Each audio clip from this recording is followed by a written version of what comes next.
Ito na naman ay mini burger.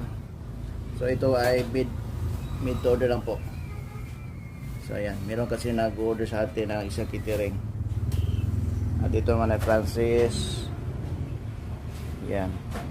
Meron pang padisal dyan sa baba.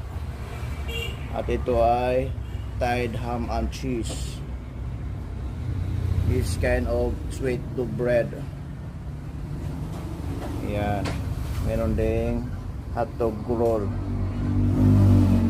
Ito ay pandesal para bukas. Cheese pandesal. Yan. Ito sa kabila ay pandesal plain.